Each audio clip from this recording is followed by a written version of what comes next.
J'ai le grand plaisir de vous accueillir à la deuxième journée de la conférence. J'espère que vous avez tous passé une excellente soirée. Suite à la réception, entre autres, vous vous êtes détendus, vous êtes prêts à vous confronter à une journée très pleine. Excellent. Merci d'être ici. Pour ceux qui viennent de se joindre à nous, je suis le responsable du programme de santé maternelle et c'est le Centre d'excellence pour les systèmes ESEC. Bienvenue également à nos auditeurs et auditrices. Quelques questions administratives. Encore une fois, je vous demanderai de vous assurer que lorsque vous prenez la parole, lors des périodes de questions et de réponses et durant les laboratoires aussi, que vous preniez les micros afin que nous puissions avoir l'interprétation simultanée. Aussi, pour ceux qui se joignent à nous sur l'Internet, nous vous invitons à participer aux sessions de questions et de réponses. Donc, on vous inviterait à nous envoyer vos questions. Et il y a quelqu'un ici au Centre d'excellence qui présenteront vos questions à l'animateur. J'ai quelques autres annonces. Pour le comité directeur de la conférence, je demanderai aux membres de se rencontrer après la première pause. Donc, ce sont les membres du comité directeur de la conférence. Réunion après la pause. Petit changement à l'ordre du jour. Cet après-midi, nous allons commencer la dernière session à 15h45 et non à 16h. Donc, la dernière pause sera de 30 minutes et non de 45 minutes. Donc, nous avons beaucoup de matière à couvrir lors de la dernière session. Donc, la dernière session débutera à 15h45. Et la dernière annonce sur la question de l'énoncé. Hier, j'ai mentionné que nous vous invitons à nous soumettre vos observations d'ici 8 heures ce matin. Donc, si vous avez encore des objections, des observations, des commentaires, nous vous invitons à les formuler le plus rapidement possible. Parce que si nous n'avons pas de rétroaction, alors nous allons juger que cet énoncé a été accepté. Donc, sans plus attendre, je voudrais présenter l'animateur de la session, Dimitri Sangha. Le Dr Sangha est le directeur du Bureau régional de l'Afrique de l'Ouest pour la Commission économique des Nations unies pour l'Afrique. Par le passé, il était également le directeur du Centre des statistiques de l'Afrique. Il a participé à la conception et l'opéralisation du programme africain pour l'amélioration des statistiques de l'État civil.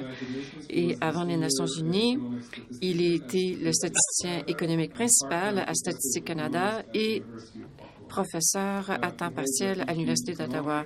Il a un doctorat en économétrique, une maîtrise également et aussi un diplôme de premier cycle de l'Université Laval. Je vous inviterai à accueillir Dimitri Sangha au micro.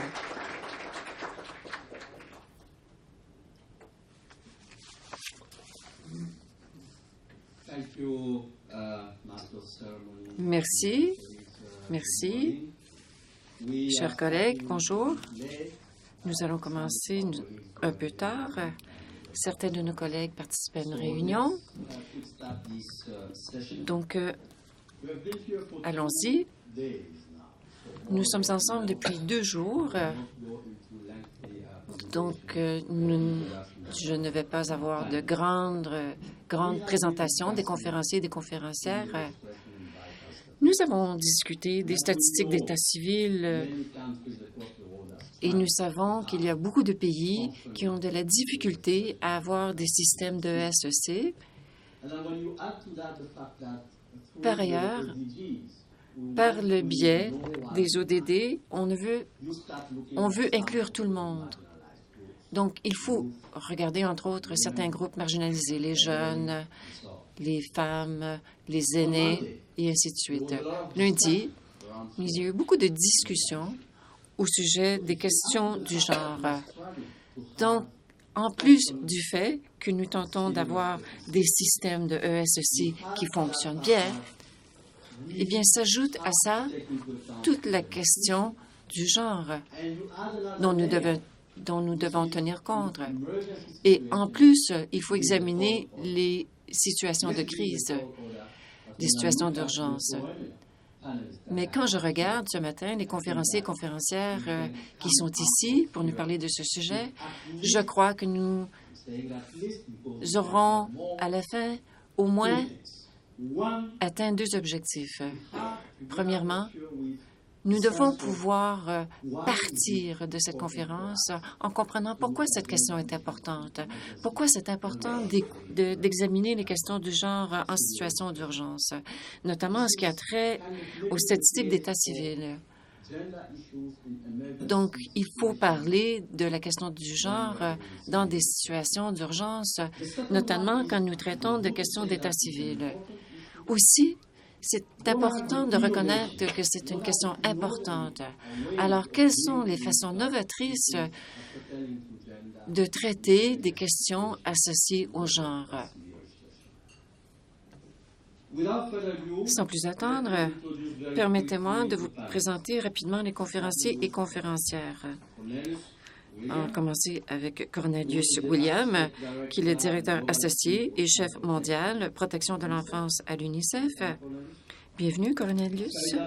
Shadia Badier est la directrice de Open Data Watch, une ONG qui se penche sur la surveillance des données ouvertes.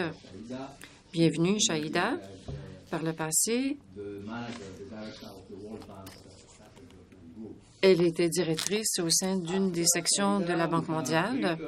Ensuite, Rika Hansen a travaillé pour les Nations unies depuis 18 ans dans le domaine de l'élaboration des politiques de développement durable, l'évaluation de programmes et aussi l'évaluation des statistiques.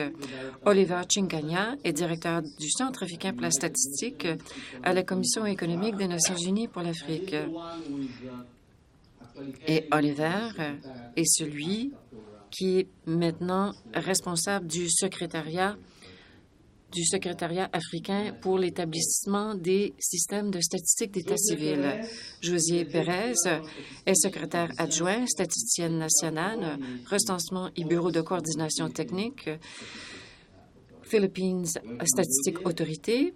Bienvenue à vous. Jean-Louis Ville est présentement le chef d'unité de gouvernance, démocratie, égalité femmes-hommes et droits de l'homme à la Commission européenne, à la Direction générale de la coopération internationale et du développement. Et finalement, et non le moindre, Anir Chaudhry, conseiller politique, programme Asie au cabinet du premier ministre au gouvernement du Bangladesh. Je demanderai aux conférenciers et conférencières de s'en tenir à 5 diapositives pour leur présentation, parce que je sais que vous voulez avoir le plus de temps possible pour la période de questions et réponses. Donc, je leur accorde 7 minutes pour chacune de leurs présentations. Merci. Merci infiniment, Dimitri. J'ai décidé de ne pas utiliser des diapositives parce que je vais peut-être m'embourber dans mes diapositives, et ainsi de suite. Donc, une des choses dont je voulais parler, c'est pourquoi la question du genre est importante dans le processus de développement. Bon, nous le savons, les données existent. Nous savons à quel point c'est important pour les femmes, pour l'éducation, pour assurer également la contribution des femmes à l'économie, leur contribution à la santé, et ainsi de suite. Et nous devons pouvoir examiner les différences entre les hommes et les femmes, les filles et les garçons, qui profitent de quoi et qui est exclu de quoi. À l'UNICEF, présentement, nous appuyons l'égalité entre les sexes, y compris le droit de tous les enfants d'être enregistrés. Dans certains pays, vous allez constater qu'il y a des différences entre les personnes qui sont enregistrées et qui ne le sont pas.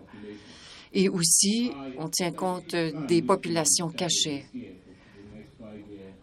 Donc, au cours des 5 prochaines années, l'UNICEF a un plan d'action qui vise à intégrer la question du genre dans nos 5 piliers de notre plan stratégique.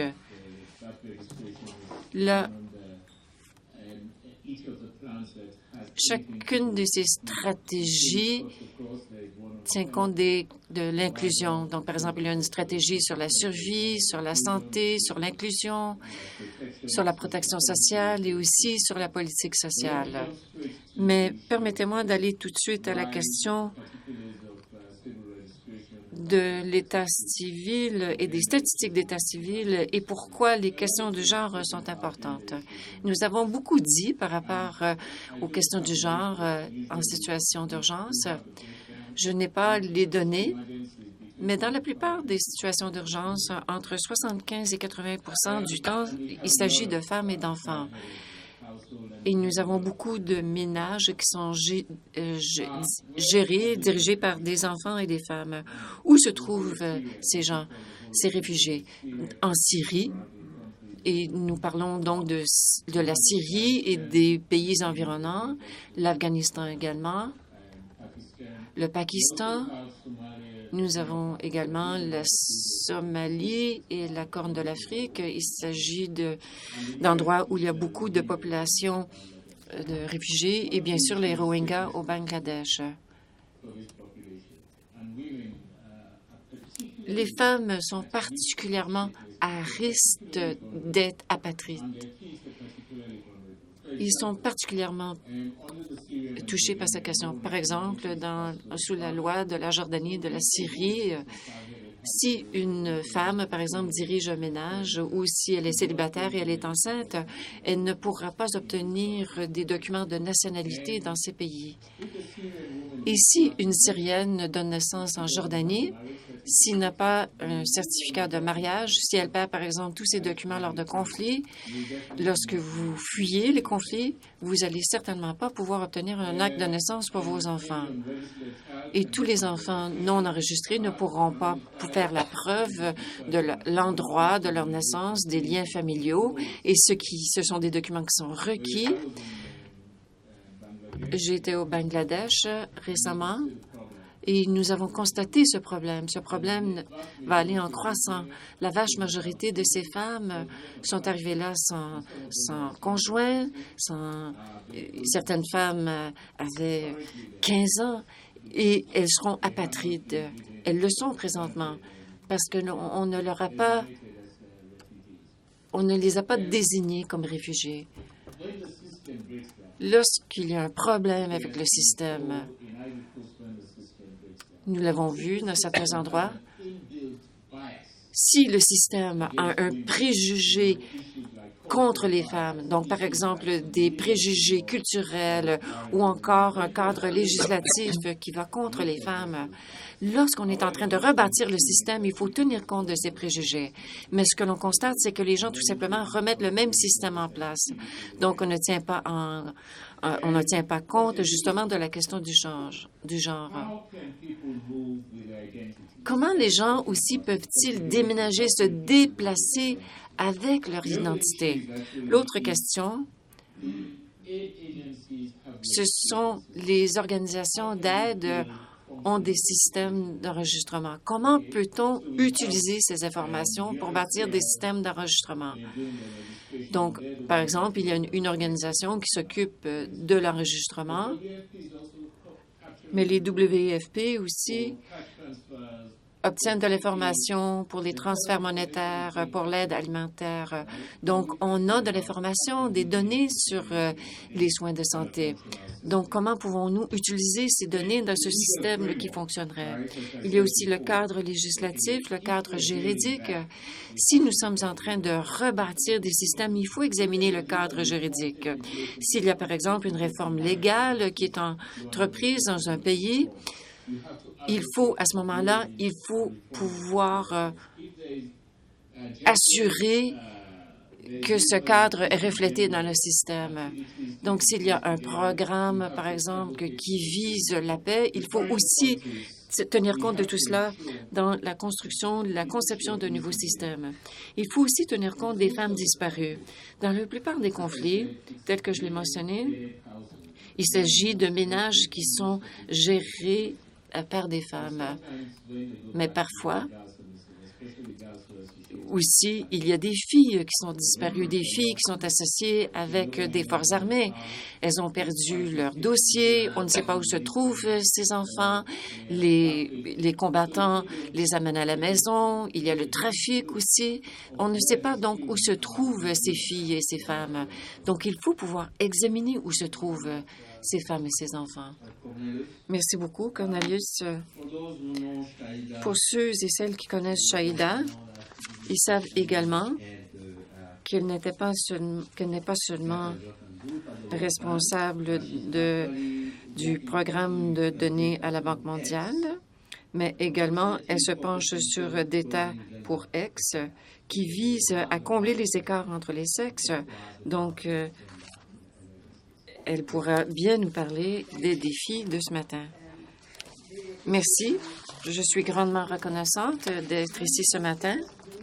Tel que l'a mentionné Dimitri, quand il s'agit de données fondées sur les genres, il y a une crise, mais ensuite il y a des urgences, mais il y a aussi des systèmes de statistiques d'état civil qui fonctionnent bien.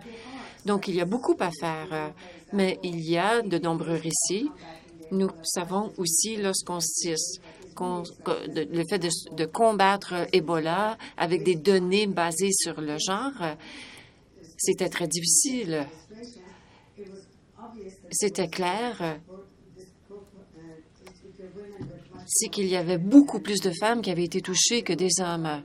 Et les gouvernements, à l'échelle locale, et les agences des Nations unies ont utilisé cette information. Il y a eu une campagne de sensibilisation et il y a eu quand même certains succès qui en sont ressortis.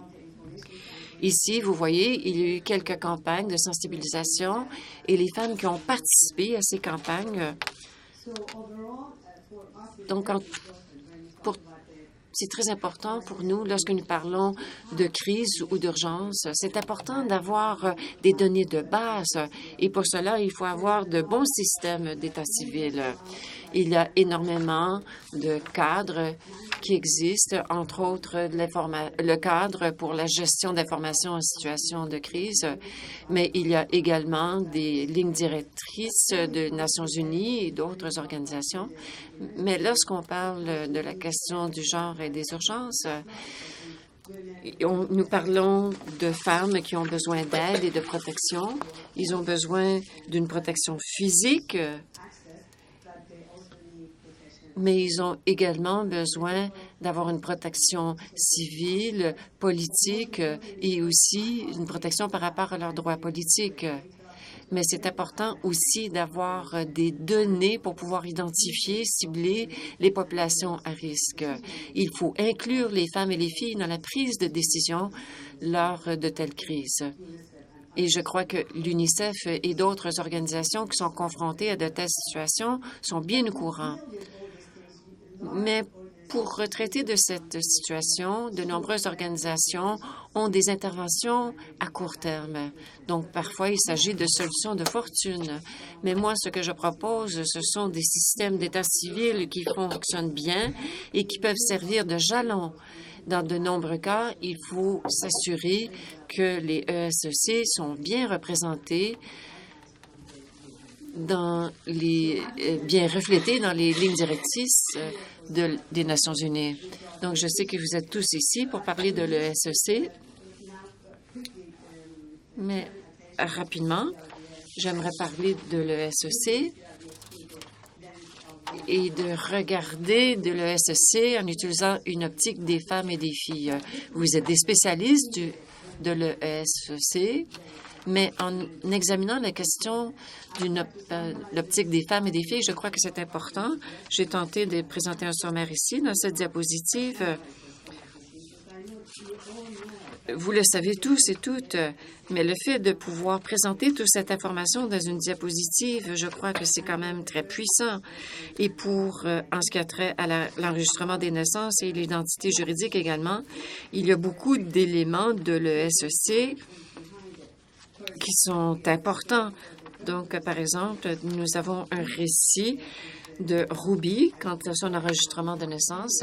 Il s'agit d'une fille du Kenya qui venait du Bangladesh et qui avait un acte de naissance et elle l'a utilisé pour prouver qu'elle avait 15 ans, c'est-à-dire qu'elle n'avait pas l'âge de se marier et donc elle a pu éviter un mariage précoce.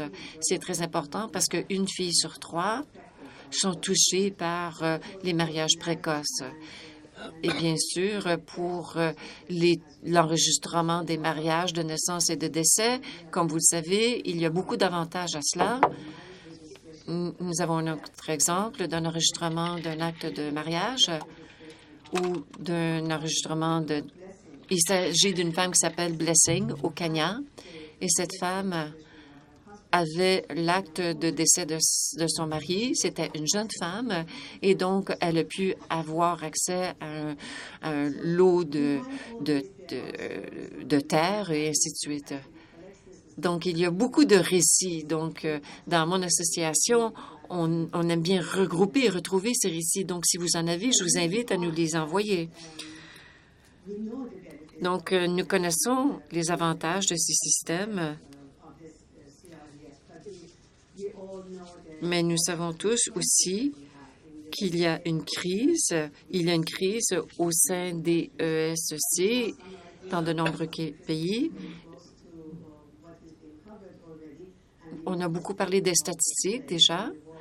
Nous savons quelle est la situation actuelle à l'échelle mondiale, mais du côté de la demande, nous voyons que les SDG mettent beaucoup d'accent sur l'importance des ESEC et nous savons qu'il y a 25 ODD qui comprennent un élément de ESEC. Et du côté de l'offre, on verra que c'est un système moins robuste. Donc, il faut faire quelque chose à cet égard. Nous sommes très heureux de constater qu'au cours des dernières journées, notamment lundi, il y a eu cette session de comment rendre les gens invisibles visibles. Et je félicite le Centre d'excellence de nous avoir regroupés ici. Et nous avons entendu les spécialistes dans le domaine de l'ESEC et ainsi de suite. Et nous avons pu cibler des lacunes au plan des connaissances. Il y a eu beaucoup d'engagement de la part des organisations qui veulent s'assurer que la question du genre fasse partie du travail qu'ils font à l'avenir par rapport à l'ESEC. Bien sûr, nous nous sommes tous rencontrés et nous sommes d'accord par rapport aux priorités et aux défis. Alors, je ne vais pas faire un résumé de tout ce qui s'est dit, mais je vais vous donner quelques faits saillants. Il faut prioriser. Et il y a également le financement des données ventilées selon le sexe. Et il faut réunir toutes les informations pour bâtir un système fort qui peut bien fonctionner dans les situations d'urgence. Alors, les partenariats également, c'est une question fort importante. Alors, il y a un partenariat qui réunit plus de 300 partenaires, les universitaires et autres, pour qu'on puisse vraiment faire plus en groupe qu'individuellement. Les connaissances et la recherche, et je pense que vous travaillez déjà dans la recherche et sur les connaissances également. Il y a beaucoup de choses que nous ne savons pas. Alors, il faut faire plus de travail sur le partage de connaissances, de données, de recherche et il faut également prôner les données ouvertes. Et ensuite, il faut établir un équilibre entre l'identité, l'innovation, la construction d'un système ESEC solide pour comprendre tous les événements d'une vie. Dernière diapositive, l'avenir, c'est très positif. Alors, le Centre de l'excellence qui nous a réunis ici, on va résumer les résultats du colloque de lundi et il y aura également une autre session sur le travail qui se fait à l'ONU. On va vous communiquer ces documents. Certains d'entre vous ne travaillez pas dans le domaine des données sur le sexe, vous travaillez dans vos propres domaines de recherche, mais moi, j'aimerais vous faire un plaidoyer. Vous devez, dans votre travail, faire tout selon l'optique du sexe. Merci beaucoup. Merci, Shahida. Un exemple très clair de comment il faut tenir compte des questions du sexe pour améliorer les résultats du développement. Alors, si on parle de mariage précoce, par exemple, il faut avoir une certaine preuve de l'âge de la personne. Alors, un homme qui est marié, qui ne peut pas prouver, enfin une femme qui est mariée, qui ne peut pas prouver que son premier mari est mort, donc il faut le certificat de naissance et de décès de l'époux. Ce sont des questions fort importantes. Passons à Riquet.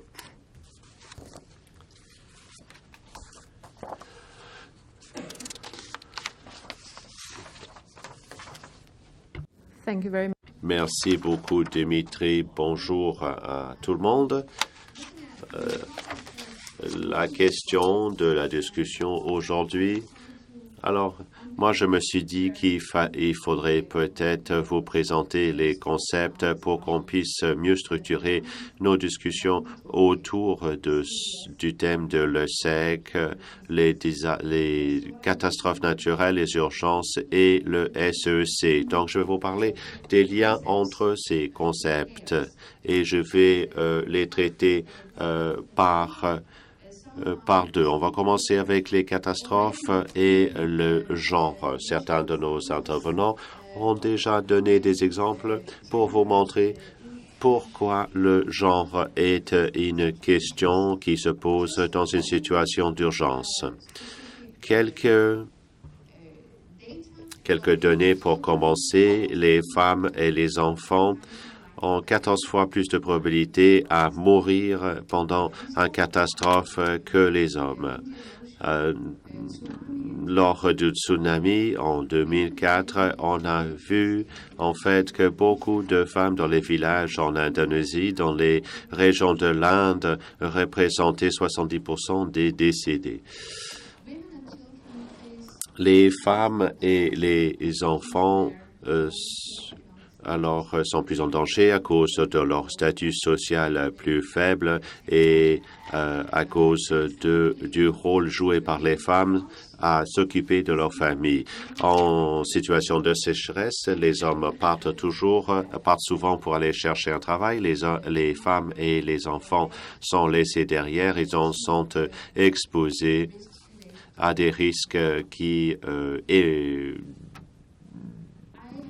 des risques d'une sécheresse. J'ai remplacé le mot urgence par le mot catastrophe parce que du point de vue des questions de genre, c'est important qu'on se rende compte du fait que l'égalité des sexes et que la question du sexe est une question qui se pose lors de toutes les catastrophes, bien avant une situation d'urgence. Alors, il y a l'évaluation de risque, la préparation aux catastrophes, il y a également la réaction. Il faut étudier toutes ces questions par l'optique du sexe, du genre. Tout cela est nécessaire pour qu'on puisse aider les gens à se remettre des catastrophes. J'aimerais maintenant passer au lien entre le genre et le SEC. On a eu des discussions très détaillées lundi, pendant le jour de lundi. Alors, on voit en fait qu'il y a au moins deux éléments. On a vu des exemples et de comment le SEC peut autonomiser les femmes et les filles. Mais on voit également que les partis pris, en fait, peuvent perturber les systèmes de SEC qui existent. On a vu ce phénomène dans le cadre juridique. Il y a également certaines situations telles que les naissances hors mariage qui mènent à une situation où les parents n'inscrivent pas la naissance de leur enfant, c'est plutôt les autres membres de la famille. Et quel en est le résultat? C'est-à-dire qu'on n'aura pas les informations exactes sur la fertilité.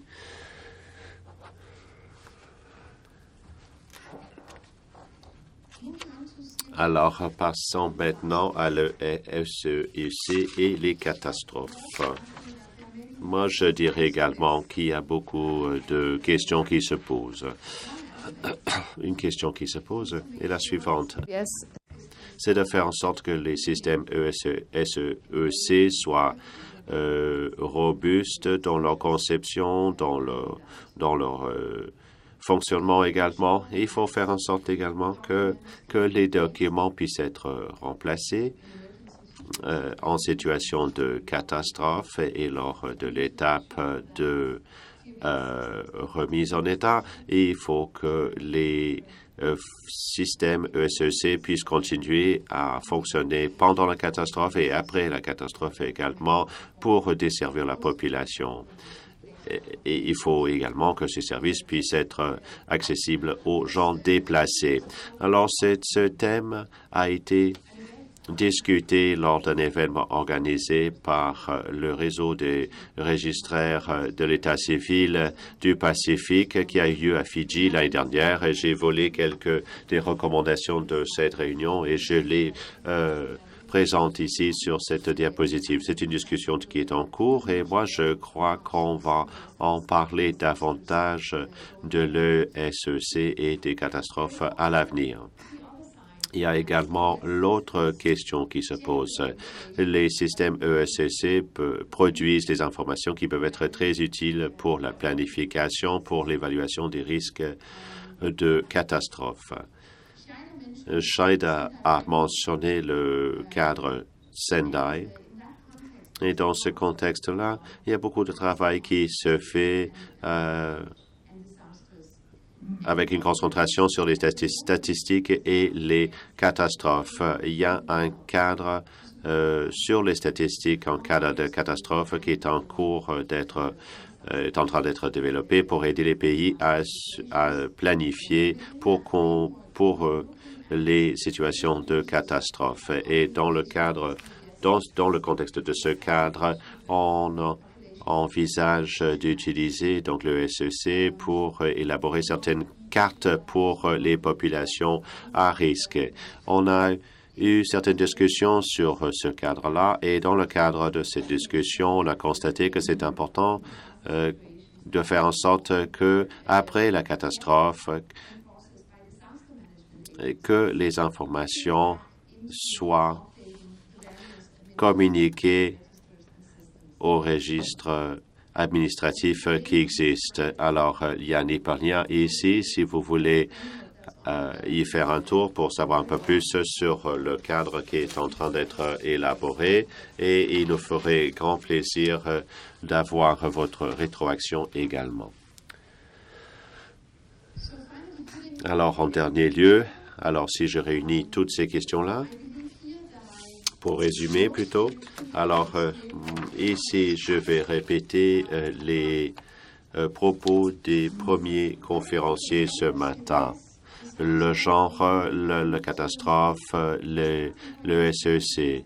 Alors, le point de départ, c'est de reconnaître que les filles et les femmes sont un groupe vulnérable. Quand on parle des questions de genre, de la résilience, il faut l'imbriquer, l'inclure dans les améliorations du système ESEC. Et il faut tenir compte de ces préoccupations dans les efforts de réduction de risques. Et ensuite, il faut bonifier les statistiques axées sur le sexe dans à toutes les étapes d'une catastrophe. La recherche et les statistiques, en fait, sont très rares ou se font rares.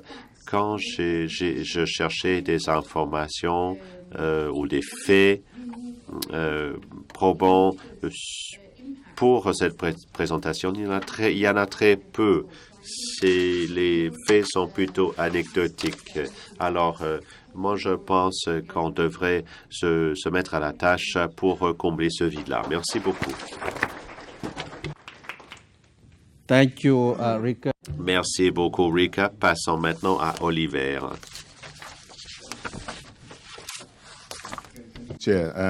Merci, Monsieur le Président. Bonjour. Si vous permettez, j'aimerais prendre 1 minute et demie aujourd'hui, avec votre permission, de parler de la mise en application et de la source du mandat pour la mise en application de l'ESSEC. On parle du co-groupe, et donc je voudrais vous expliquer cela. Comme le Président a déjà mentionné, la coordination de l'ESSEC au sein du Centre africain pour les statistiques, de concert avec d'autres institutions africaines. Alors, on travaille avec le groupe le co-groupe. De qui est composé le co-groupe? On a l'UNICEF, on a le Paris 21, Vital Strategies, Plan International, UNHCR et le Centre d'excellence également. Et il y a également une demande d'une autre organisme qui aimerait devenir membre de ce groupe. Alors, mais là,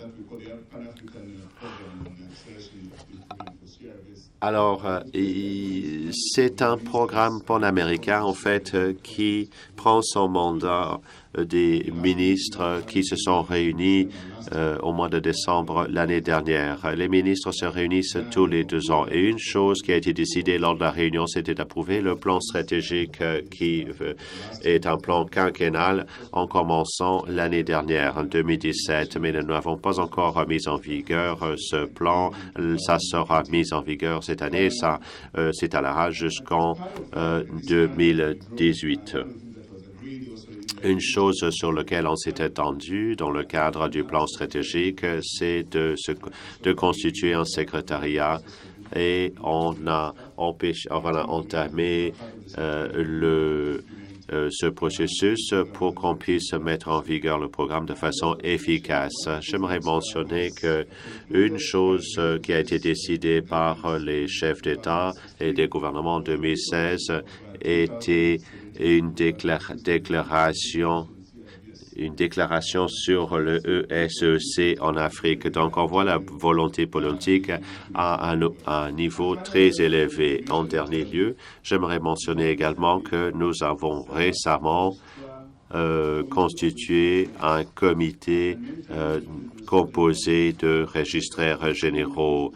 Et normalement, leurs voix sont entendues par le biais des agences de statistiques. Et on pensait qu'il fallait qu'on se dote d'un comité pour qu'ils puissent avoir chapitre directement quant aux défis auxquels ils font face. La première réunion du groupe de travail a eu lieu au mois d'octobre l'année dernière, et leur première réunion a eu lieu, en fait, dans les marges, en parallèle, en fait, de la réunion des ministres l'année dernière.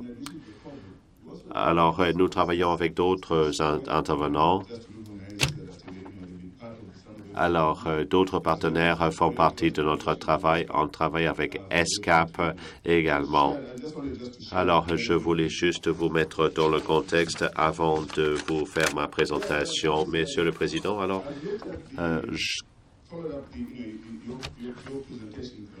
vous avez fait une présentation sur les 3 thèmes que vous vouliez qu'on aborde, le programme de développement, l'importance de cela, le genre dans les situations d'urgence, et en dernier lieu, je veux aborder avec vous les solutions, qu'est-ce qu'on peut faire pour régler ces questions-là. Alors, lors de cette conférence, nous avons compris que toutes les politiques qui sont élaborées sans tenir compte du genre mènent à des politiques très faibles.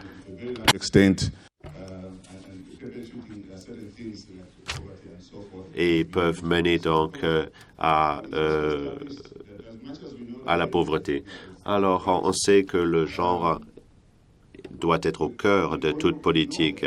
Nous savons également que les avantages en fait, qui découlent d'une concentration sur le genre dans l'élaboration de nos politiques, alors nous amène beaucoup de avantages économiques. Et c'est pour cela que je vous dis qu'il faudrait peut-être faire une étude pour identifier la valeur et l'importance de cela dans le développement économique.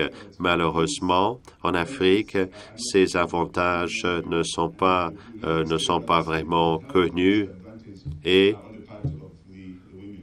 il y a beaucoup de... Les femmes, en fait, sont désavantagées dans le domaine de l'éducation, par exemple. Alors, on a dit toujours que si on scolarise une femme dans un village, c'est comme scolariser tout le monde. On nous l'a déjà dit aujourd'hui. Dans le domaine de l'agriculture également, ce sont le groupe le plus important d'employés non payés. Il y a beaucoup d'avantages qui en découlent.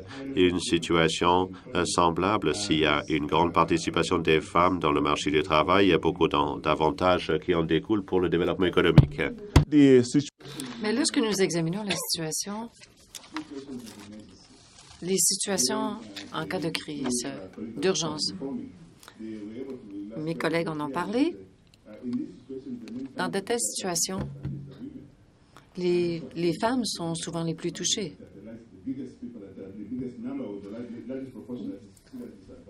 Donc, les femmes sont plus touchées que les autres.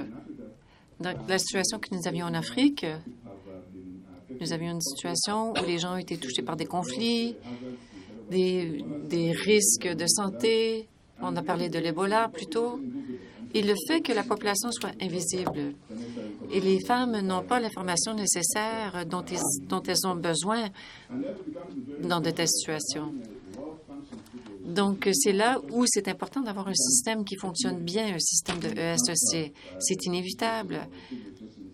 Il faut avoir un système qui fonctionne bien en vue de pouvoir saisir toute cette information.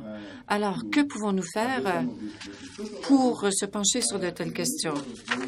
Premièrement, on a parlé justement de l'importance d'avoir un cadre juridique très robuste. Mais sinon, peut-on établir des systèmes novateurs intégrés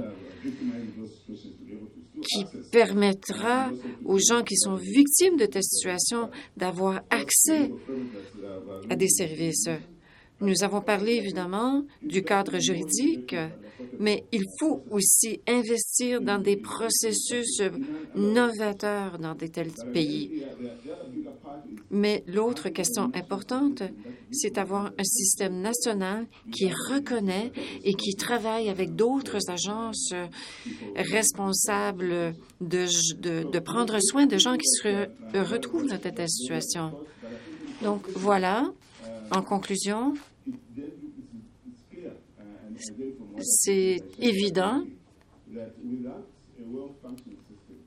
que sans un système qui fonctionne bien, qui est appuyé par un cadre juridique robuste et aussi un investissement novateur, sans ces éléments, on ne pourra faire grand-chose. En Afrique,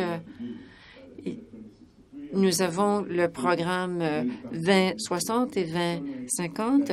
C'est donc important pour nous d'avoir un cadre qui nous permettra de pouvoir subvenir aux besoins des gens confrontés à des situations d'urgence. Donc, comme l'animateur, j'ai permis à Oliver de parler 2 minutes supplémentaires parce qu'il voulait parler d'un programme qui est au cœur de ce que moi j'ai fait au Centre africain des statistiques. Josier. Bonjour.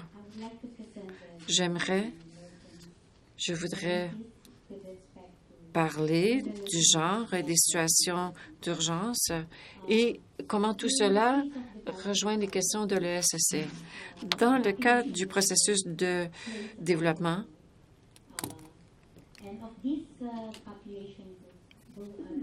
les femmes et les enfants sont les plus vulnérables et les plus touchés dans cette situation, notamment lorsqu'il se passe quelque chose dans la société. Leur survie et leurs conditions de vie et leur santé sont d'une grande importance pour la société. Par conséquent, leurs droits, leur bien-être et leur développement sont au cœur des objectifs de développement social.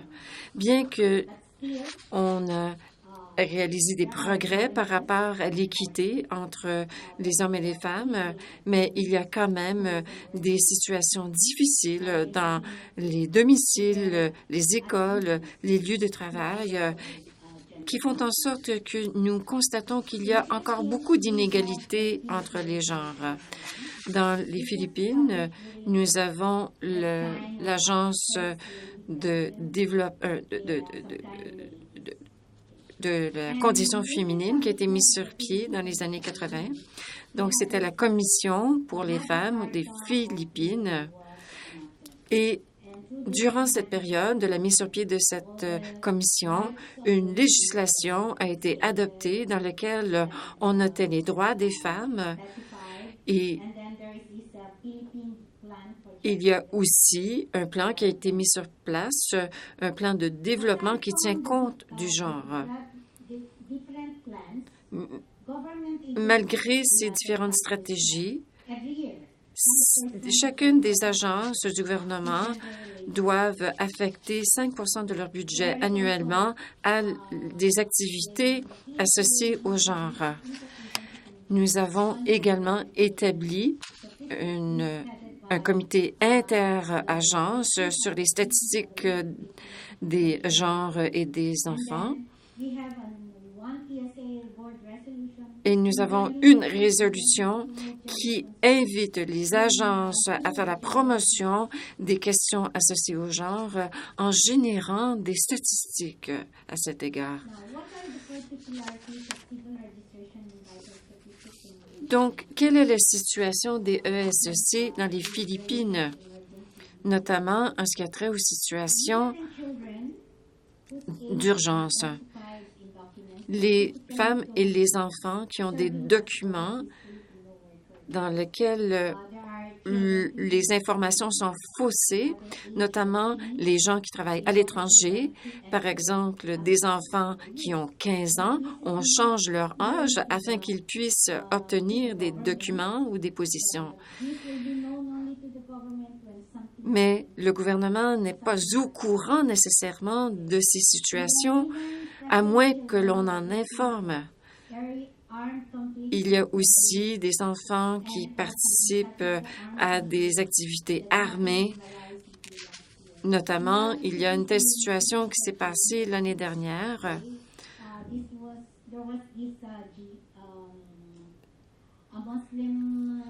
Une situation, il y avait des terroristes qui ont envahi des bureaux du gouvernement.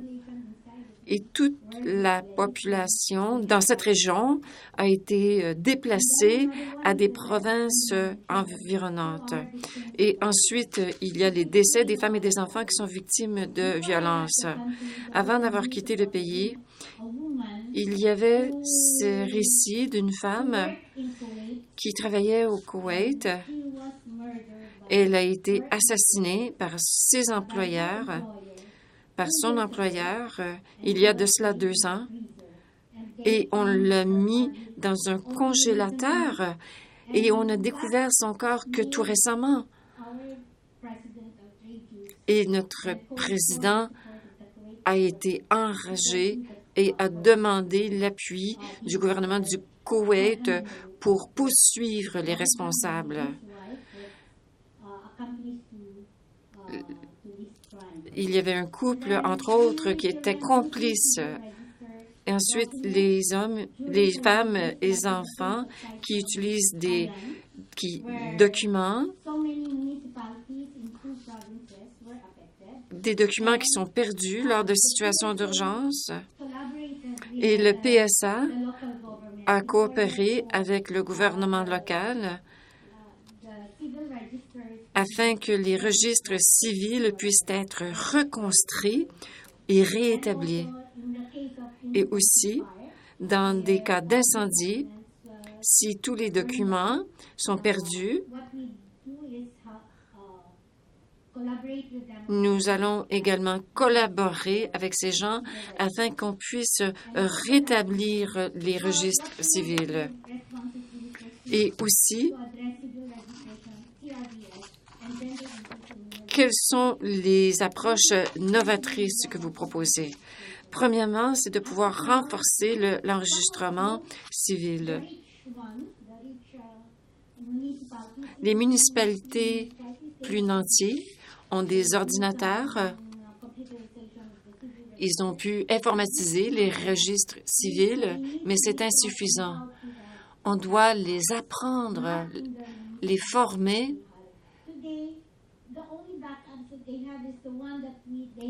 Aujourd'hui, les seules informations qu'ils ont sont des informations qu'ils ont transformées au PSA. Donc, on peut les aider. Mais aussi, le PSA fait des copies de ces documents et les enregistre dans des endroits qui sont à l'extérieur de ces bureaux.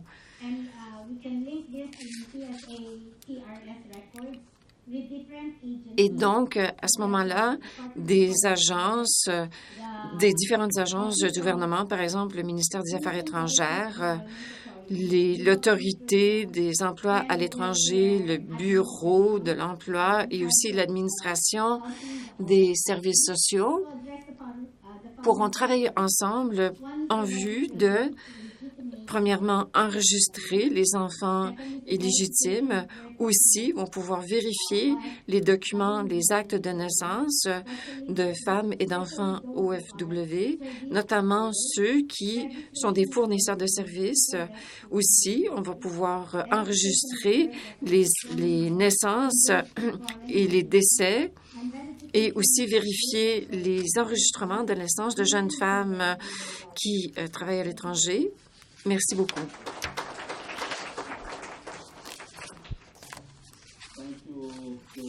Merci, Josie. Très rapidement, nous allons passer à Jean-Louisville.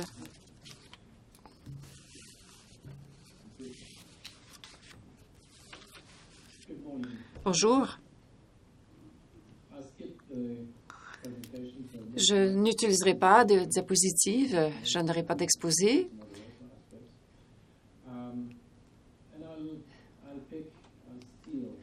Et je vais voler d'un diagramme qu'a utilisé Ricker. Je vais parler des situations en état d'urgence. Je veux d'abord aborder toute la question des situations d'urgence. Et là, je voudrais parler de ce que nous faisons par rapport à l'aide humanitaire à l'échelle européenne. Moi, je ne travaille pas avec DEVCO, je travaille avec la section du développement, mais nous travaillons ensemble, nous collaborons de près. Mais j'aimerais quand même parler de la situation, des situations d'urgence. Premièrement, j'aimerais parler de quelques éléments. Premièrement, que l'identification, c'est la base pour toute initiative de développement. Je crois que nous en avons parlé à plusieurs reprises. Et tel que je l'ai mentionné lundi, si vous n'avez pas de papier, vous n'existez pas, donc vous n'avez pas de droit. Et c'est tout à fait clé dans notre conception de ce que nous faisons. Nous avons deux approches sur lesquelles nous travaillons dans la Commission européenne. Premièrement, c'est le consensus de développement qui est fondé sur une approche fondée sur les droits. Et nous voulons nous assurer également que par le biais de nos programmes, nous avons tenu compte de cette dimension, que personne n'est laissé pour compte. pour notamment des raisons de sexe, de genre. Et aussi, il y a ce plan d'action axé sur le genre et nous avons 2 objectifs. Et je suis désolée, ceux qui ont déjà entendu cette présentation. Premièrement, nous voulons assurer un accès égal pour les femmes et les filles à l'éducation et à la formation. C'est important parce qu'il y a des conséquences importantes en situation d'urgence et aussi assurer des droits égaux pour les femmes et les filles. Cela étant dit, les femmes et les filles doivent être enregistrées au moment de leur naissance, sinon lors de d'autres événements démographiques, parce que sinon il y a des limites à nos politiques. En ce qui a trait aux situations d'urgence, nous avons également un cadre et des lignes directrices sur le genre. Et nous parlons de l'importance d'avoir des documents en cas de situation de crise, d'urgence.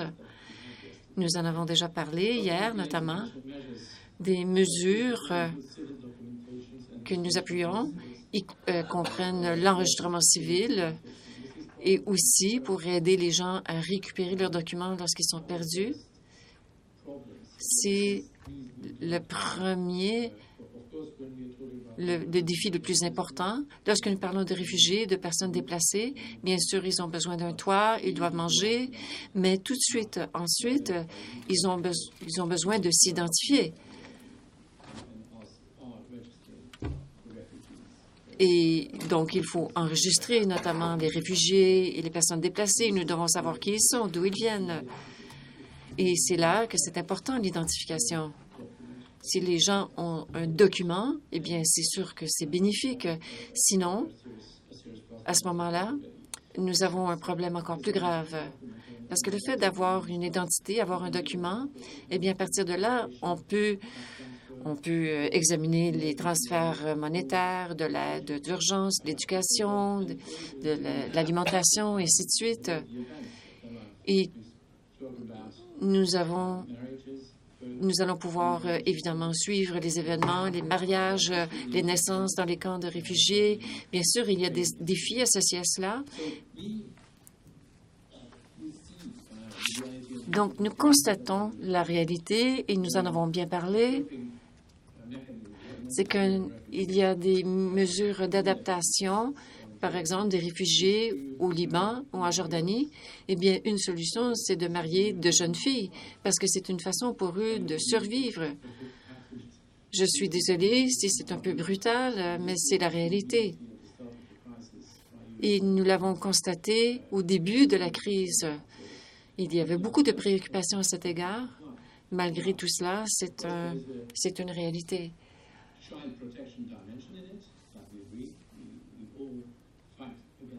Donc, nous luttons tous contre les mariages précoces, mais lorsque de telles situations existent, il faut pouvoir reconstituer l'entité juridique de l'État.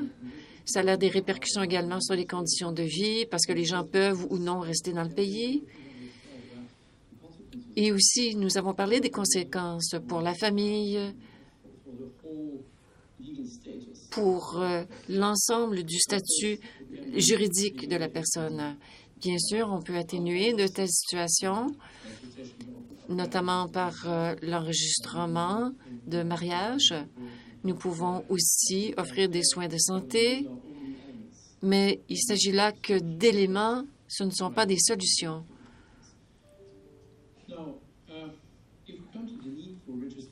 Maintenant, parlons de la nécessité de l'enregistrement. C'est une obligation, c'est ce que nous faisons dans différentes situations. Et c'est la première étape en vue d'obtenir une protection. Et c'est très important pour les questions du genre, notamment pour les femmes et les filles. Bon, je ne veux pas qu'on m'annonce que j'ai trop parlé, mais j'aimerais quand même élaborer.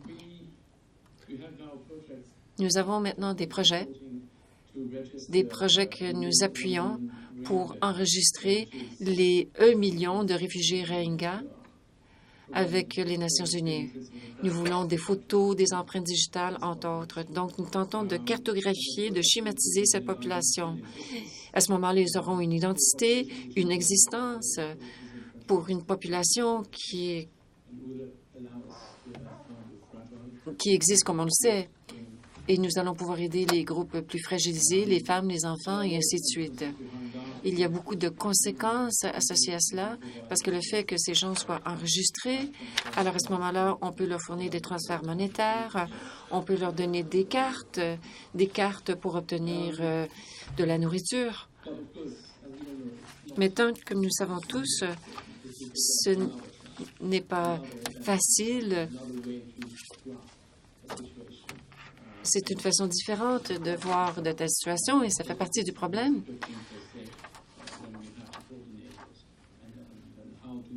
Alors, il faut voir comment on peut travailler ensemble, coordonner, travailler avec d'autres agences, organisations. Je ne veux pas parler des mérites de l'enregistrement d'état civil. Nous en avons beaucoup parlé, mais je voudrais tout simplement dire que à l'Union européenne, nous nous penchons sur cette question. Nous appuyons des projets au Mali, au Niger, au Sénégal et dans d'autres pays également, au Malawi également. Nous croyons que cela fait partie des responsabilités des gouvernements. Donc, il nous ferait plaisir de travailler avec les gouvernements. Et dernièrement, sur la question de l'enregistrement, pas sur l'enregistrement d'état civil, mais l'enregistrement des réfugiés et des autres. N'oubliez pas que nous avons besoin d'un cadre pour ce qui a trait à la protection.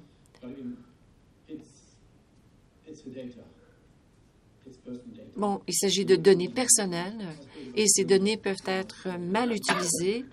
Des Rohingyas, vous savez, en 1992, nous avons fait la même chose avec les conséquences que certaines organisations ont utilisé ces données pour annuler ces sections de la population, pour dire qu'ils n'avaient pas de droits. Donc, souvent, il s'agit des deux côtés de la médaille. Et c'est la raison pour laquelle nous avons besoin d'un cadre juridique. Merci beaucoup. Thank you, Jean-Louis. Last and not... Merci beaucoup. En dernier, mais pas le moindre, Anir, et on va donner donc la possibilité aux collègues de poser leurs questions. Ça va, on est à l'heure. Merci. Bonjour. Moi, je suis le dernier conférencier, donc je vais peut-être passer directement à des conclusions. Deux conclusions. Premièrement, c'est important d'étudier la question des urgences et du genre par la lentille de chaque personne individuelle. Et alors, je pense que il y a une solution et des solutions qu'on peut apporter. Deuxièmement, il faut qu'on aille trouver des solutions technologiques qu'il faut qu'on coordonne comme jamais auparavant. Ce sont des deux conclusions. Alors, il me reste combien de temps pour les diapos là maintenant? If I had more time, I would go through this in a bit more detail. But... Alors, si j'avais le temps, je pourrais vous présenter cela en détail. Mais voici donc un système ESEC normal, donc les événements pendant la vie d'une personne. Les agences diverses sont impliquées.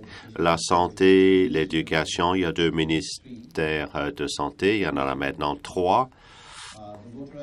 Alors, le système d'identité électorale et les événements ESEC. Alors, il y a beaucoup d'agences qui sont impliquées. Par quelle lentille étudions-nous cela? Est-ce les agences, les personnes déplacées par la lentille du gouvernement ou des partenaires? Je ne vais pas rentrer dans trop de détails. Les conférenciers qui m'ont précédé ont parlé de l'importance de l'enregistrement en cas d'urgence. Dans le contexte du Bangladesh, nous sommes un pays qui est très vulnérable sur le plan du changement climatique. On est en haut de liste, finalement. il y a des ouragans et des inondations annuellement et il y a ensuite l'arrivée des Rohingyas de la Birmanie. J'aimerais vous parler de certaines innovations qui nous ont aidé à contrer des situations d'urgence pendant 131 ans. Donc, de 1873 à 2004, nous avons pu enregistrer 8% de notre population. C'est passé à 90% entre 2004 et 2017. Alors, qu'est-ce qui s'est produit? Quelques innovations. Tout d'abord, la création d'un système électronique pour l'enregistrement des décès et des naissances. Nous avons également créé 4500 centres numériques dans les zones rurales. Cette innovation est intéressante. On a donné le mandat aux entrepreneurs de faire fonctionner ces centres. On a établi un lien entre la prestation de services. Alors, on est passé de très peu, donc 45 jours après la naissance, et c'est passé à 80%. Donc, on établit un lien avec la prestation de services. Ensuite, on a établi un lien avec l'identité nationale biométrique. Donc, on n'a plus besoin de documents. Tout est fait de façon biométrique. Il y a quelques autres innovations que nous essayons. Nous établissons un lien entre la santé et les registraires du gouvernement locaux. Alors, les infirmières vont dans les foyers pour faire la collecte des informations sur les naissances et donc les communiquent avec les registraires au niveau local. L'autre lien qu'on fait, c'est de communiquer ces informations à notre autorité d'identité nationale. Et ce lien va en fait rendre le système encore plus efficace au niveau rural. Nous avons donc les établissements pour enregistrer les décès de façon électronique. Ça améliore la situation. Quelques diapositives maintenant sur cette question. Alors, l'inscription des naissances 45 jours après la naissance. Alors, nous avons amélioré les statistiques. C'est maintenant à 30%. Alors, pour les décès, c'est passé de 0% à plus de 90%. Cause de décès, pour la première fois, on a les données exactes sur la cause de décès.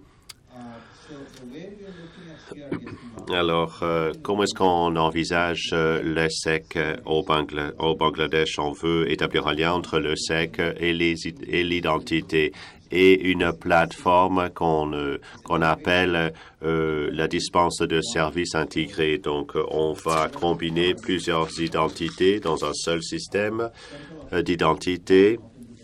Donc, il y aura un seul mécanisme pour authentifier ou vérifier les données. On va publier donc les normes d'interopérabilité. Il y aura également une plateforme pour établir un lien entre les registraires et d'autres agences, également une plateforme qui nous permet de visualiser les données. Et ensuite, un mécanisme de coordination qui est dirigé par le secrétaire au Conseil des ministres. Et lui, il chapeaute toute la bureaucratie. Quelques innovations récentes. Alors, établir un lien avec les comptes financiers des maires. Les paiements sont faits de plus en plus de façon électronique. On s'est rendu compte du fait que les informations dont on fait la collecte pour l'état civil n'est pas assez en situation de catastrophe. On a besoin de nuancer ces informations si on veut agir en cas de catastrophe. Quelle doit être la réaction, l'intervention, les aliments, est-ce qu'on doit envoyer le bétail sur pied? Et il faut qu'on ait des informations pour savoir quoi faire. Parlons maintenant de la crise des Rohingyas. Alors, comme les conférenciers ont déjà dit, ce n'est pas une situation qui est nouvelle. C'est une situation qui perdure depuis les années 70. Entre les années 70 et 90, 250 000 Rohingyas sont arrivés.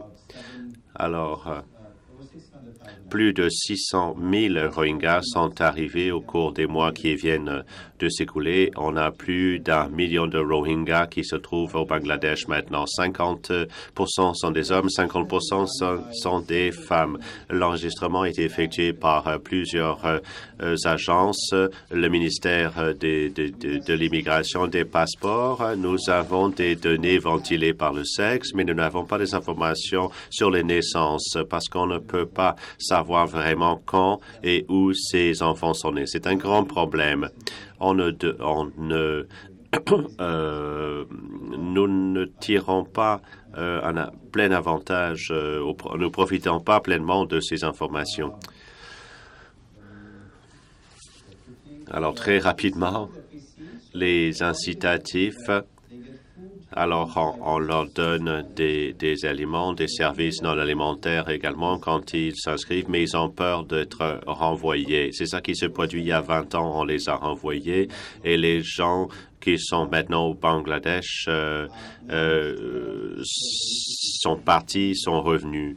Alors, il y a une histoire que j'aimerais vous raconter maintenant.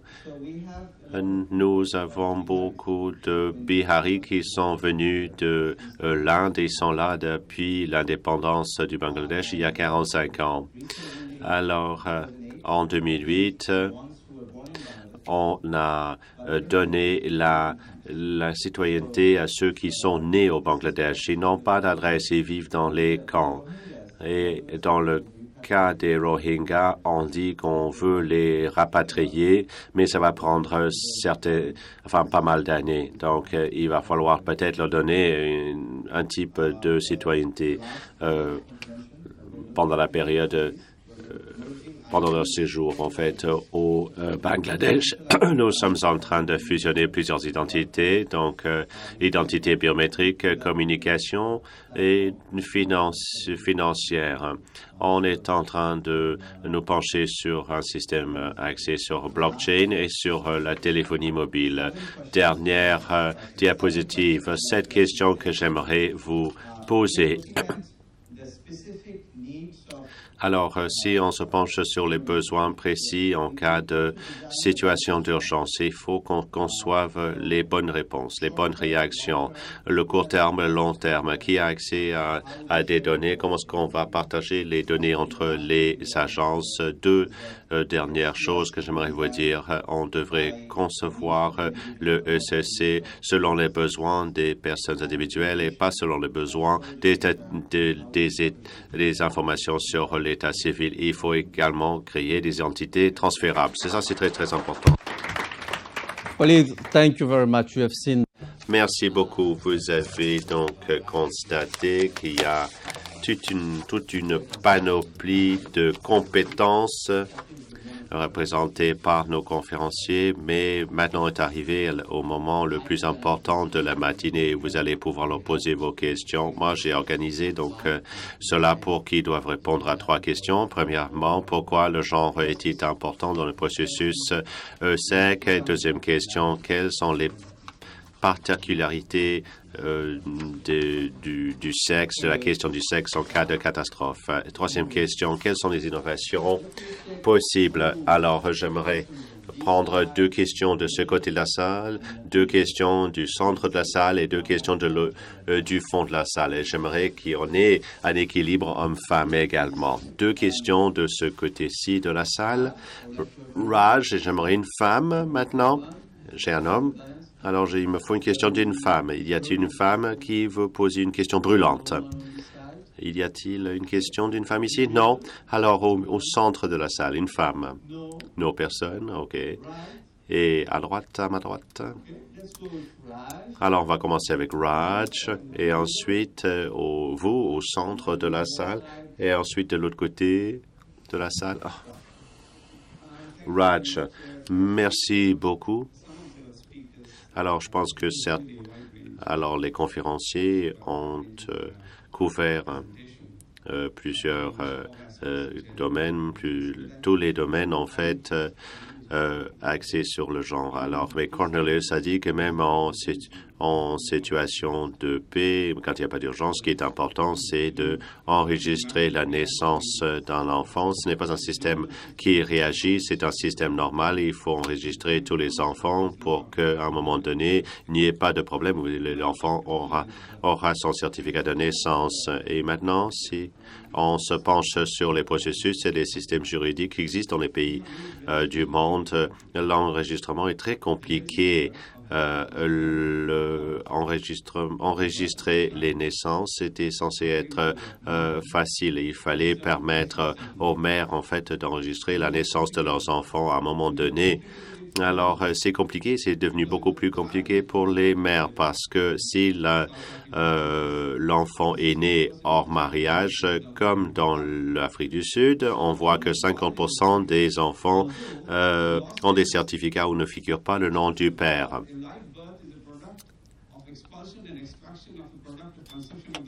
Alors, la définition de la naissance pour la mère est bien définie, mais pour le père, ce n'est pas du tout défini. Je pense qu'on a vraiment perdu de vue l'objectif de l'enregistrement.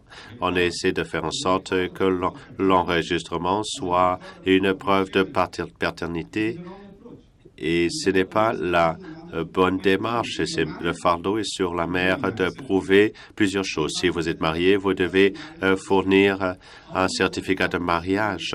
Et si on a seulement 10% d'enregistrement de mariage, comment est-ce qu'on peut avoir un certificat? Alors, ce sont des entraves que nous vivons et c'est vraiment la mère qui vit ce problème. Quand l'enfant est né hors mariage, alors le père ne se rend pas au centre d'enregistrement. Donc, normalement, il y a des limites pour l'enregistrement. C'est la mère qui doit faire l'enregistrement. Nous devons éliminer ces entraves pour la mère. C'est la chose la plus importante à faire. Alors, le dossier d'enregistrement de la naissance n'est pas une preuve sans équivoque. Il faut éliminer cette entrave. Merci, Raj. Alors, j'ai maintenant l'équilibre homme-femme ici de ce côté de la salle. Bonjour, Raj. Vous ne devez pas être surprise. Me voilà. Alors, les femmes, allez-y. Moi, j'aimerais poser une question pour vous tous. Lors de la première journée de la conférence, on a parlé de l'inclusion des femmes dans la conception des systèmes. Et on est maintenant revenu à la question de la vulnérabilité des femmes en situation d'urgence quand elles sont des travailleuses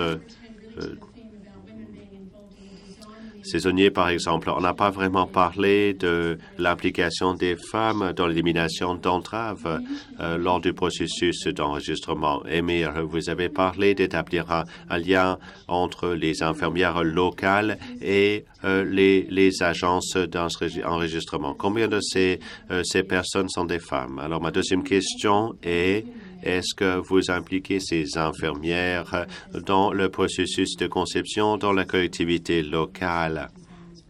Il faut certainement concentrer la conception sur les êtres humains. Il y avait une question, en fait, du centre de la salle. Merci beaucoup, Ramesh, du Fonds de la population de l'ONU. J'aimerais remercier tous les conférenciers et j'aimerais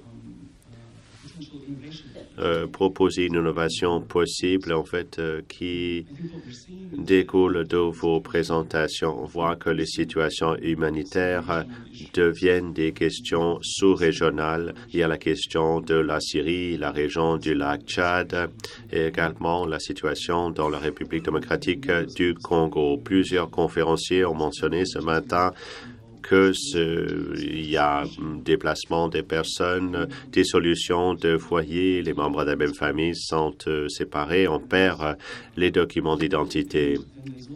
Et il y a également la question du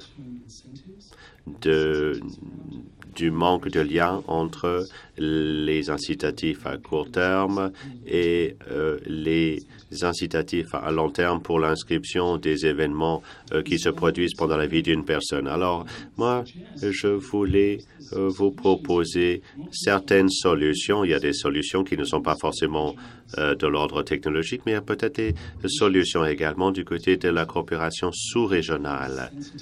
Et ça nous permettrait de sensibiliser les pays avoisinants et les autorités de l'enregistrement de l'état civil aux pratiques dans d'autres pays. Ça serait une façon donc pour eux de se préparer à des catastrophes possibles. On voit dans le contexte de la Syrie, par exemple, que c'est très difficile d'enregistrer des naissances si vous n'avez pas votre certificat de mariage, si vous êtes déplacé vers la Jordanie ou le Liban.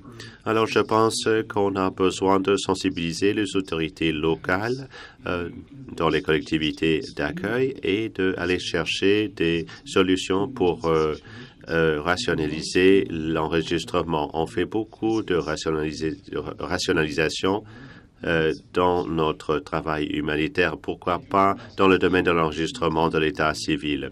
On aimerait donner la possibilité à la dame là-bas de poser sa question.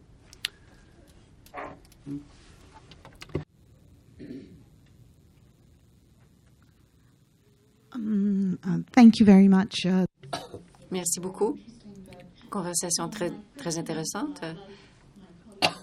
Ma question va au-delà des situations d'urgence et des situations de crise humanitaire, notamment dans des pays où le statut des femmes n'est pas robuste, leur statut légal, entre autres, et leur chance d'être enregistrés dans un système d'état civil est beaucoup plus faible qu'un membre mâle de sa famille.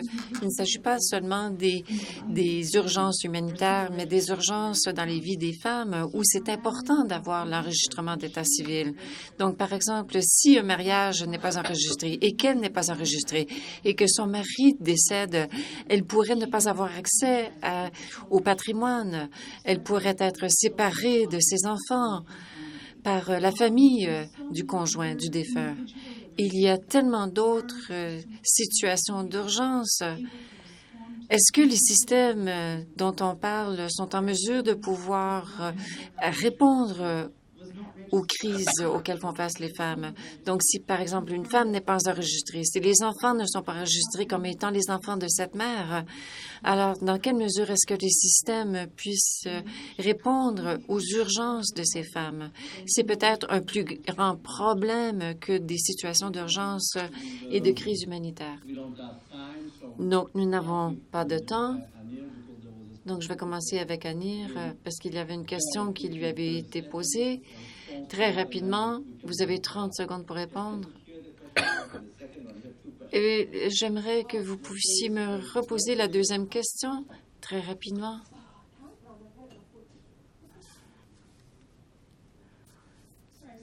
Donc, combien des travailleurs de soins de santé ciblent les femmes? Et est-ce que les femmes qui travaillent dans le domaine de la santé font partie de vos consultations? Je n'ai pas le donné exact. Je dirais qu'il y a environ 60 000 professionnels de la santé qui font du porte-à-porte. La grande majorité sont des femmes. En ce qui a trait à la consultation, nous faisons participer les professionnels de la santé et les autorités de santé locales.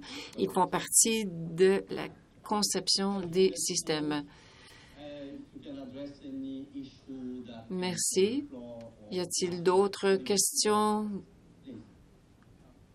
D'autres observations? Bon, on ne m'a pas posé de questions directement, mais nous tentons évidemment de construire, de concevoir des systèmes, mais il y a des personnes associées à ces systèmes. En ce qui a trait aux Philippines, l'enregistrement des actes de mariage se fait par l'agent responsable de la cérémonie. S'ils n'enregistrent pas les mariages, alors à ce moment-là, leur permis ne sera pas renouvelé. Et pour ceux et celles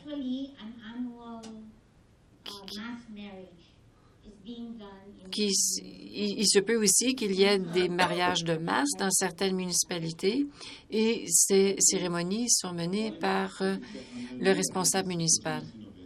Je crois que c'est vraiment, il faut toujours parler d'innovation, d'innovation, d'innovation. C'est la clé, notamment en ce qui a trait aux femmes.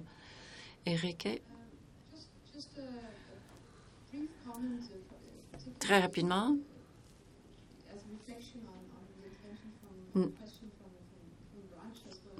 Notamment, il y avait une question de Raj.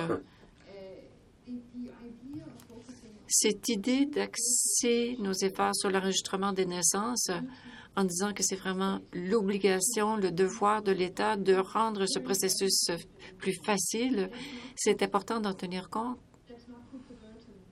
Ne transférons pas le fardeau sur les mères. Il y avait toute cette question de situation d'urgence personnelle. Je crois que nous devons intégrer les questions du genre lorsque nous parlons de situation d'urgence, lorsque nous parlons de l'ESEC, mais le ESEC n'est pas une solution à tous les autres problèmes de genre dans la société.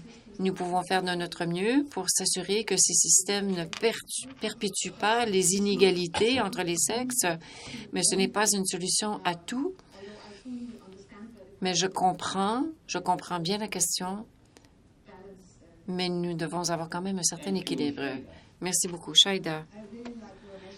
J'ai beaucoup aimé la proposition de Ramesha pour une coordination sous-régionale et aussi simplifier l'enregistrement en période de crise.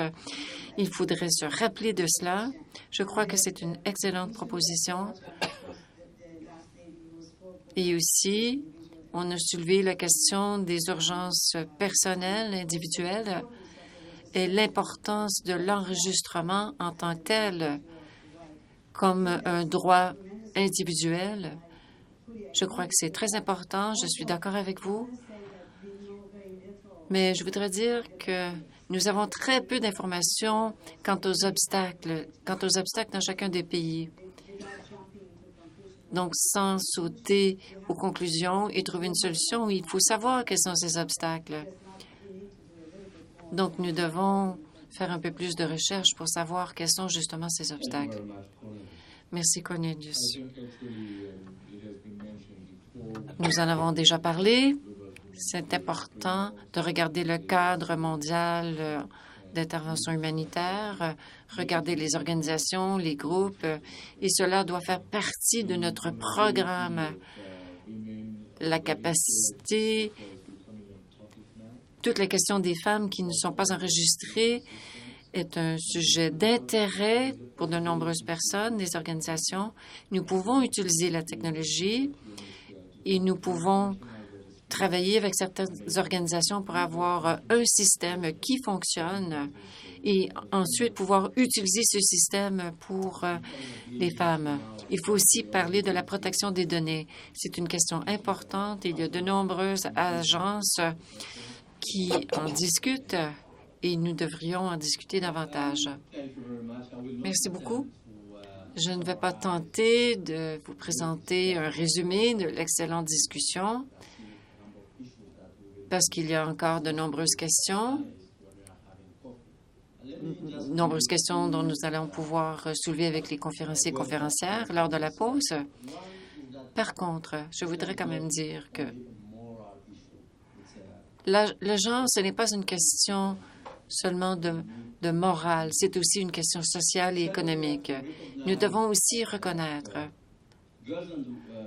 que les filles et les femmes font partie des groupes vulnérables. Par conséquent, si on veut inclure tout le monde, il faut se pencher sur les questions des femmes et des filles. Ce sont elles qui sont le plus touchées en situation d'urgence et de catastrophe. Donc, nous devons intégrer les questions du genre dans les systèmes de l'ESEC plutôt que de trouver des solutions ici et là. On a dit que c'est vraiment un défi important mais il y a du travail qui est fait pour tenter de trouver des solutions. Mais ce que l'on veut, c'est une approche plus globale pour s'assurer que ces questions sont traitées par l'ensemble des intervenants de l'ESEC. Donc, nous devons revoir, entre autres, le cas juridique. On doit également examiner les préjugés sexistes, examiner les processus administratifs. Tous ces exemples ont été soulevés par les collègues. Je voudrais maintenant remercier les conférenciers et conférencières et je vous invite à les applaudir.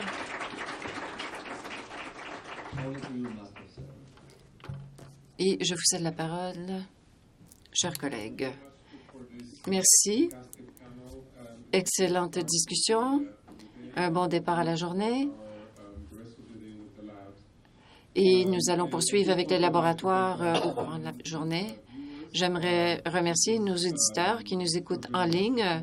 Ils se sont joints à nous. Nous regrettons, nous n'allons pas pouvoir offrir une diffusion simultanée pour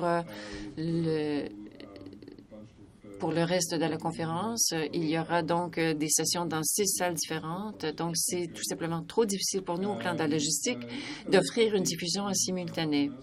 Une mise à jour et une annonce avant de passer au laboratoire. Un petit changement pour les organisateurs de la conférence. Je propose que l'on se rencontre immédiatement lors de la pause et ce sera lors de la pause du midi que le comité directeur se rencontrera. Donc, voici le format pour les laboratoires. Le format est un peu différent de ce qu'on a connu hier. Nous aurons une pause de 15 minutes, plus ou moins.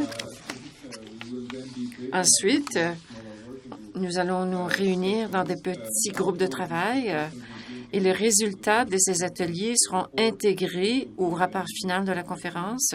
Ce rapport sera publié en anglais et en français.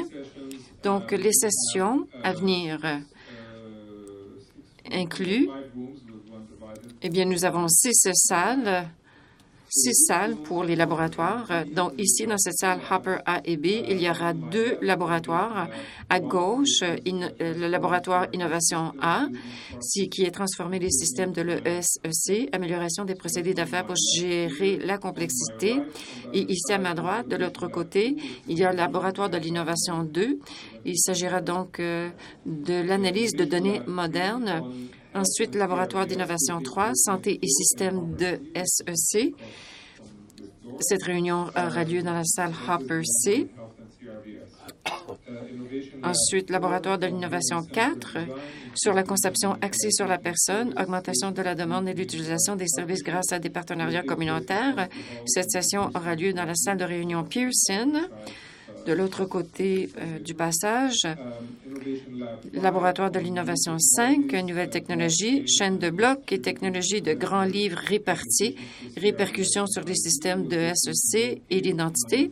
Cette session aura lieu dans la salle 893, de l'autre côté du passage et à gauche. Donc, au lieu de vous diriger vers la droite pour la salle de réunion Pearson, prenez plutôt le couloir à gauche et vous allez retrouver la salle 893. Pour cette session sur les nouvelles technologies, laboratoire de l'innovation 6 sur les systèmes ouverts, le SCE numérique pour le bien collectif. Cette session aura lieu dans la salle 815. De l'autre côté du passage à droite, le déjeuner sera servi de 12h15 à 13h30. Donc, je demanderai aux animateurs de bien respecter ces délais, tels que je l'ai mentionné ce matin. La session finale aujourd'hui débutera à 15h45. Dernière annonce.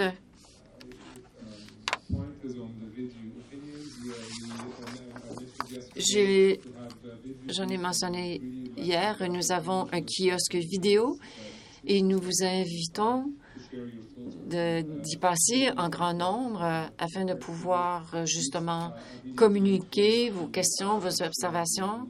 C'est une excellente façon pour nous et pour vous de partager vos connaissances, votre sagesse avec des gens qui n'ont pas pu être ici.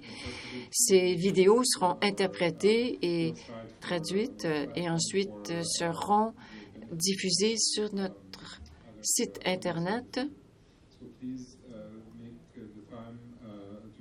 Donc, nous vous invitons durant la pause à venir visiter notre kiosque vidéo. Donc, je vous souhaite d'excellentes sessions de laboratoire.